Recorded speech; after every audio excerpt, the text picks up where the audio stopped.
We were described as the worst England touring side in the history of any sport. I've never played that drunk before.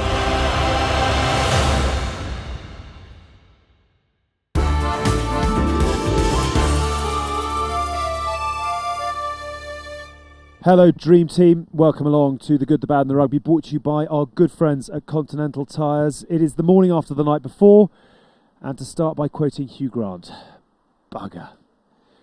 Bugger, bugger, bugger. It is the hope that kills you, and I'm going to use the line that we used 4 years ago in Yokohama. You've got to start by congratulating South Africa. When the music stops, they were the ones with their noses in front, and they are through to the final. We'll come on to the box, and we'll talk on this week's main show about the final itself, but let's start with England.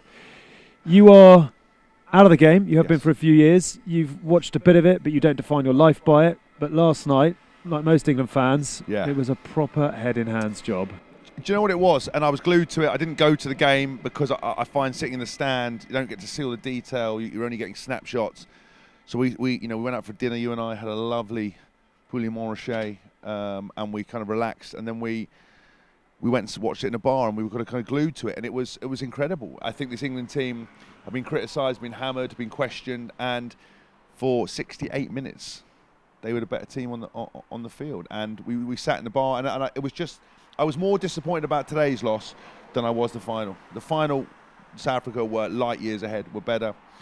Yesterday was a fucking kick in the balls, and we sat there despondent, actually. I mean, we were pretty pissed as well, which probably didn't help, but we were sort of sitting there, you stared into space, I was just like, I just can't believe it, because what this game has, more than anything else, is the end of an era for so many people, and Courtney, Danny Kerr, Joe Marler, Manu, Dan Cole, Ben Youngs, Johnny May, Ben, all these guys, and I think that's what the real sadness is about. I think is that the game comes down to decisions, and I've said this before, I've said this a million times. Scrums are utter wank, right? Nobody understands what's going on. They are complicated. They're boring. I hate them. I hate my whole career.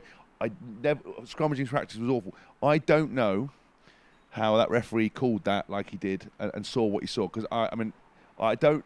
If you've got any doubt, you've got to reset it. Go again. Listen, this game comes down to margin. It's not referee's fault. It's not whatever. But at the end of the day, I just think it's such a shit part of the game. Like we lost, people lose. We lost a World Cup final to them because our scrum was getting humped. I think we just get rid of it. Make it like league. Put the ball in. Let's carry on. They're a thing of beauty if you're the ones going forward, though, aren't they? And every single South African will say today that they are a modern masterpiece. Ultimately, the smartness of a coach, game manage, and the balls of steel of Andre Pollard to kick that, and for the way they dealt with it and to close out the game, they won, and that's it. And also for the referee, who you've got to have the utmost respect for the officials. The ball's on him as well to call an entire final on one moment with no reset is fucking mental. Like I just to go right, boom. The human factor, you'd go, have a minute, I'm not sure I saw, reset it. Because it wasn't clear. No one went down. There was other scrums I saw that went down, or, there's a clear picture. That, I have no idea what he went, and he boom, and he put it, and Andre Pollard, what a kick. And they deserve to win it, and they are going to go on and push New Zealand very close. I think if they play like that New Zealand are going to pull them apart. But this is the game, and actually, I'm more sad today because I think the narrative around this team, they deserved more, and there's so much more that could have happened, and for that moment I believed. But as you said, it's the hope kills you. Give us a sense of what that changing room is like. You've been in a couple of them, but for a team that has come so far in such a short space of time, and you make a brilliant point about the fact that they have hung together when everything around them has been negative, and it's been, some of the stuff that you see online, particularly around Owen Farrell, has been just unacceptable for a sport that we all say we love for the values, etc. It's been unacceptable, and yet they have hung in there and come within a gnat's whisker of I think for last night, they captured the imagination of the nation, but they didn't do what the Lionesses did, they didn't do what the cricket team did, and they didn't do what the football team did. There wasn't, it's coming home, it wasn't a positivity, it was, they're a load of rubbish, they should get rid of Steve Borthwick, they shouldn't have got rid of Eddie Jones, turns out they should have got rid of Eddie Jones. The captain's a lunatic. They've got no discipline. They can't beat Wales. They can't beat Ireland. They're going to get absolutely pumped. And then throughout a tournament, ill discipline. They're not playing. They're not striking anyone's imagination. Rubbish. Today, you go on the media, classic, our heroes, our boys. But whatever that is, because papers always have to write the zeitgeist of what's going on, what's the main flow, that they'll pick up on it. But I think for 1 minute and 1 minute only, for 80 minutes and for anything after that, they finally deserve some recognition, because it's hard being away for, they've been longer, 8 weeks, probably more 3, 4 months, 5 months. 5 months in training. June they met up. I think Borthwick has been brilliant about getting the families in to see people, but they've hung together, and they've had to weather storms and personal attacks, and I think ultimately they've done it so well, and I think that's credit to the coaching staff and the boys and the leadership, the emotional drivers. Ellis, being in there, George Ford, guys like that who have all sort of kept things going. That Jamie George, Danny Kerr, those boys would have been pulling the strings, keeping them entertained. Courtney, leading when Owen wasn't available. All of them would have had to do a job, and I think it's credit to this outfit and this team that they've stuck with it and done it. Now, did they always play the most attractive rugby? No. Does one amazing game wipe away that there's work to be done? No, not at all. But I think that's the nature of sport, and I think it's put some respect on these boys' names, put some respect on this team's name, because I just think when they're in the change room now, there's sadness and frustration, because I'd be frustrated, because I think if you lose a World Cup final, it's obviously desolation. But for it to come down to an indecipherable moment like that, that's what really gets you in the balls. I think you make a very good point, and I think to extrapolate that, we did something before the game for England Rugby Travel, and we said on stage that we just pray that the game is decided by the players, and I think rugby's got a problem at the moment. There are too many outcomes of games that are being decided by factors that aren't the players. Yes. It's cards, it's penalties, it's those other intangibles. I think that there is a really good point that you make, though, around the fact that this England team have come from nowhere to stand within seconds of going to World Cup final. The thing I was going to ask you almost is that the more things change, the more they stay the same. We came into this tournament, and I think Lawrence made the point on the show we did with him. He said, South Africa and New Zealand have won 6 of the 9 tournaments, and we've had the best Ireland team we've ever seen. We've had one of the best French teams in living memory. We've had an England team that has proven once again that when it comes to tournaments, they can find what they need when they need it. And yet we've got a South Africa New Zealand final. With that in mind, have England in some ways fanned that sort of narrative that when it comes to the big stuff, they can actually deliver? Yes, I think so. And actually, ironically, the moments they have played well is when they've had the backs against the wall, or someone's, they're chasing a lead. I think actually last night they were in control, but they've got some big game players in that team. They've got 12 players who went to the last World Cup. They've got Premiership and European champion winners upon winners in that team, and they know how to do it. And do you know what? They drive standards, and I think we always talk about team with characters and leaders, and everyone always puts all the emphasis on the coach. Listen, the coach ain't on the field. That's why I always find it so funny with in rugby. There's 15 men on the field, and they're the ones making a decision. The coach has very little impact other than to maybe guide you to kick, or maybe say if he sees something. But you've got traffic lights left, right, and centre. But even then, but even then, so it's down to players. And I think when you looked at it, there are guys in there that could stand up under pressure and have been there before, and it just took a bit of time to gel and get it right. And I think England have that ability to pull it out. I think this tournament's really weird, because I think we'd all like to have seen other people competing in this finals. I think the draw and everything else. I think Ireland were it's devastating that they didn't make it. France, same thing, because after that last weekend of some of the most magical rugby, they're not in it anymore. You sort of a bit like, they deserve to be there. Well, they didn't, because they didn't make it. But the point is, if things had been slightly different, we would have seen, the best teams in the final. I don't know, but I think this England team has certainly proved that it can win under pressure. The time will come to pay proper credit to those England players who perhaps we won't see too much more of after this Rugby World Cup. And obviously, there's a game to go against Argentina in that 3rd, 4th place playoff. But I'm not sure anyone ever really remembers what happens in that game. So with that in mind, does last night feel like the rebirth of English rugby? Have we now seen what Steve Borthwick can do with this, the team, or does it in some ways feel like the end of an era? Do you know what I mean? I think a bit of both. I think it's a bit of both. I think there will be some changes around the coaching staff. I think the players, there will be a sea change of players, not all in one go. I think people will be filtered out. You have seen the last of some people in an England shirt. Because when the Premiership kicks back in and Six Nations, goes again, there's got to be a refreshing for this team to go to the next World Cup. I think Steve Borthwick is definitely the man for the job. I think he's brilliant. I think again he's been wrongly been hammered. He isn't the most gregarious bloke in the media, and I think if things aren't going well, people target that. They come after personalities. They come after demeanour. When all he's done is his best, and he's a kind-hearted man, and he's a great coach. And I love the fact that he was smiling and hugging the players last night and seeing all those images. And he deserves respect of what he's done and turned it round in a period of time. It's not always been plain sailing. Is this the end? No, I think they've got lots of development to do. I think they need to find settled teams. They probably need to tweak some coaching stuff. We've got Felix Jones coming. We've got all these bits that need to happen. But I think, again, you need to put some respect on his name. Just because he ain't, making people laugh in press conferences, he's done a brilliant job, and especially keeping these boys together under some pretty bad scrutiny, Of the 23 that featured for England in the semi-final, 7 players are 25 and under. But if you were building a few urgent fixes or an urgent to-do list, depth at tight head, depth at hooker, centre combination, that plays together, stays together, knows each other, all combinations, but it's not a continual search for people to fill those shirts. Do you need to pick a 10 and stick with a 10? Do England need to just find a team and give it time? Yes, I agree. Something it hasn't done for a while. I used to be of the belief that you often used to pick different tools for different jobs, different games, depending on who you were playing. I think you can do that over a couple of positions, but the spine and the majority need to stay together. I believe that more. So Tins used to bang on about that, and I wasn't ever sure about it.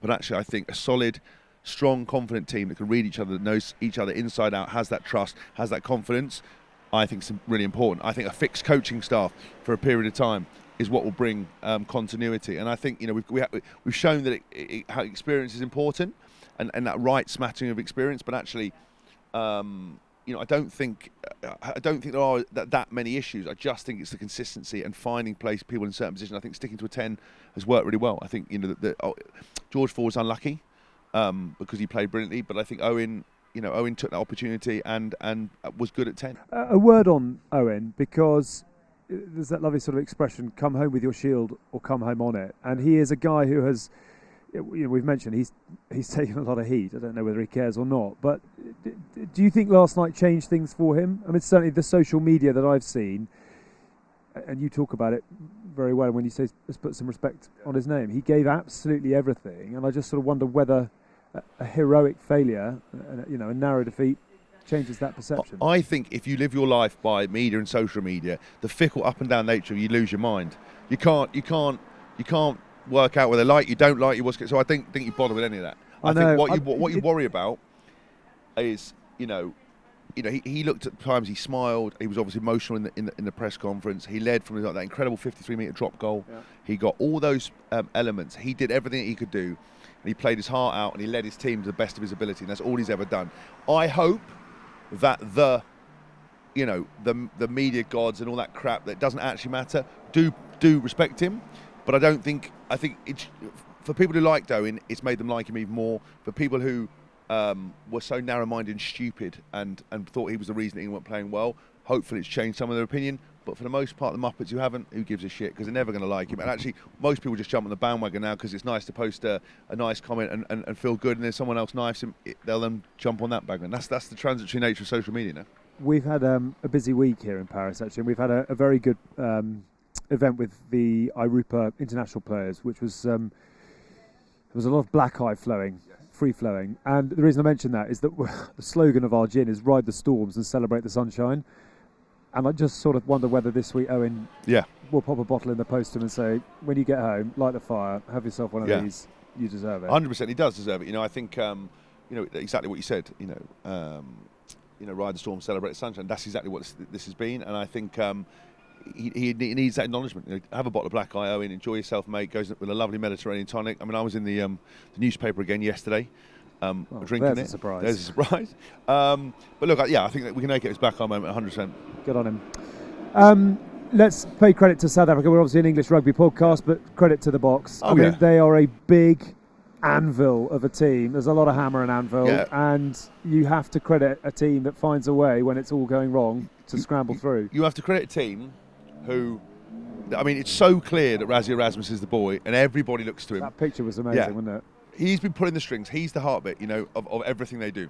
He's the emotional leader. He's got them all wrapped around his finger, and he is obviously very, very, very, very good at what they do. And this South Africa side is a very, very good South Africa side that deserve to be where they are, that are, are fearsome, are have a talent coming out of their ears, and they know how to win, and they know how to win smart, and they're a team that the analysis that coaching staff does, and the detail that they do, and the game plans, the bits, because we saw it in the game against France when they got a kick and it caught a mark and went for a scrum. Those little bits of smartness are so clever. The traffic light or whatever the hell it is, it's all such a sideshow, but it works so well. And I think the fact that they pulled off the 31 minutes, and put on Andre Pollard, who can kick. And we always said you can't win a World Cup with a kicker under 85%. Rassie Erasmus 2 weeks ago going, I don't know what you think Andre Pollard's going to do. We can't just bring him in. He hasn't played any rugby. He needs to buy some time. He can't just come in and kick the goals. Well, what's he done? He's brought him in. Exactly what he's done. Brought him in, and he's done it. And they've given him a limited exposure to game time. He's come on and he's kicked the winning goal. And I just think the credit to the whole setup. They are very, very, very good at what they do, and that is why they're looking at back-to-back World Cup wins. Now, I'm not saying they will do that, but that's what that's what they've got on their table. And I love South Africa. I love their physicality. I love what they're about. And you've got to credit them. But I don't think, in my mind, that game should have been decided on one intangible moment that was just so difficult to read. Otherwise, who knows? They might have scrapped it out. They might have done something else. But it's just a bit of a shitter that it comes down to that. Yeah, I get that. Let's finish off with our High Flyer of the Week segment, which is brought to you by our good friends at British Airways. It's where we celebrate all things England rugby, and there is a lot to celebrate. I don't know whether you can pick out individuals now, but Courtney Laws made the joint most carries. Freddie Stewart, sensation at the back. Tom Curry, industrious. Owen with a seismic performance. There's just wherever you go, really. I wondered whether Dan Cole and his redemption story was there. What an incredible stalwart of the game. 100%. He deserves it for me. To get that many caps in that attritional position and have a comeback like he's done, I think, and be trusted. I think, for me, that's the British Airways High Flyer of the moment. Well done, Dan Cole. Thank you again to British Airways, who've brought original people, places and cultures closer together for more than 100 years. There is, of course, another England game to come in that fourth place playoff fixture against Argentina. So one last dance for a number of the people that we have been talking about, and we'll look ahead to that in a bit more detail on the main show this week. A quick marking of your card as well, that 2 days after the World Cup final, we are heading out across the UK on a 15-night epic theatre tour from Plymouth in the southwest to Edinburgh in Scotland. We're going to be stopping off near you, so do go and get your tickets now at cuffandtaylor.com. The website has the full list of venues. We'd love to see you there, and we can promise you a very, very good night out. That is it. It's sort of been a bit of a petri dish of working through it, hasn't it? I think that's probably how everyone's feeling off the back of the heartbreak if you're an England fan. I just think it's one of those things where you just got to go, this is what sport's about, right? And actually have a minute. And people want to react so emotionally to everything all the time, and they always want to comment. Actually, I think what we've shown here is never believe the hype, never get too caught up in it. Have faith, just be a good person, sit in the middle and just enjoy it for what it was, enjoy it for what it is and for the players. And that's it. Because you don't have to, not everything's got a narrative, not everything needs a story. Last night was a load of warriors going out, doing what they could do best. And I sat and I was like, this is what happens. And I loved it for the sports spectacle it was. I disappointed when France went, disappointed when Ireland went. I was objective, it's fine. I didn't want to rush onto social media. Didn't need to come after it. Don't need to blame the referee. I can sit here with you and say, I didn't like that, I didn't like this is this. And the game moves on. And I think one lesson is that don't believe everything you read. Don't be fucking negative. Don't get caught up. Because especially in sport, a week is a lifetime. Yeah. We started this tournament, and where the narrative is from where it started to where it is now is completely different. They're coming for you. They are. You're absolutely right. It's a very reasoned and it's a very good note on which to end. Well done, England fans. Well done, South Africa. I mean, I think we started this World Cup by saying that 20 arrive and only one goes home happy. And we will find out next weekend whether that will be New Zealand or whether it'll be South Africa. Thank you for joining us on this episode of The Good, The Bad and The Rugby, brought to you by our good friends at Continental Tyres. We are back on Wednesday with the big preview to the Rugby World Cup final. We'll see you then. Bye for now.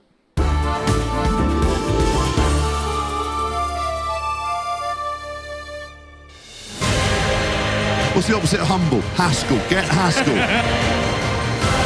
This is my moment.